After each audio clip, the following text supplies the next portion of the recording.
Millions of users sa application nga Facebook ug Instagram na log out dili maka-change password since 11 PM gabi March 5. Nahakbagid ang mga tao, unsa ba ginahitabo? Maayong bungkag day mga Bisayang dako. Ako day si Crids, gahimuan yung nga videos para kamo ma-update ug makamao sa mga balita bahin sa social media issues ug dili ta matawag nga igno. So nagsugod ni gabi alas 11, dili ko ka-login. Abi na ako og nahack na ko, gi-change password na ko, dili pud siya kay mag-error. So akong gibuhat is nag-research ko. Pag-research na ko, nakita na ko kanang dili ra day ako naigo. Milyones day katawang naigo. So nagsugod siya sa US padulong sa tuwa. Paingon sa tibuok kalibutan and daghan kay nagreklamo. So daghan naghaka-haka nga nagsugod na daw ang digital war sa China ug US. Ang digital war dili nang gira sa pinusila ug nuklear. Kanang internet nang away ba cyber war bitaw, cyber war. Mo na mga haka-haka nila karon. Unsa ba ginahitabo? Nag-announce mismo ang Meta spokesperson nga naagi issue sa ilaha. Karon technical problem daw. Kanang technical problem guys, kanang nay problema sa ilahang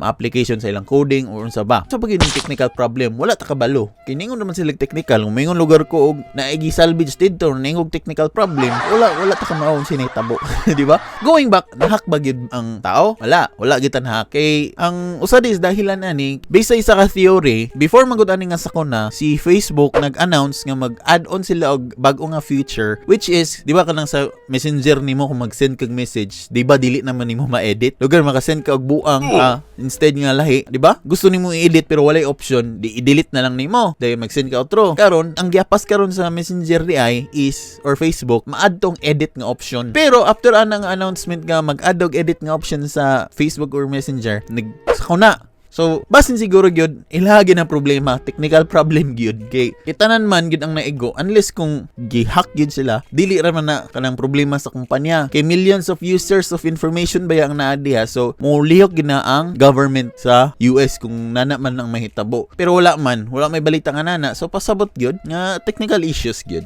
So karon akong pangutana sa imuha, wala man ka na hack na may technical issues, na log out man ka. Problema diya, kamao pa ba kasi yung password? Ano ka kamao? I-click rin ang change password. Alright, so dili na ka igno, maing bungkag utro. Dalay gon sa juice.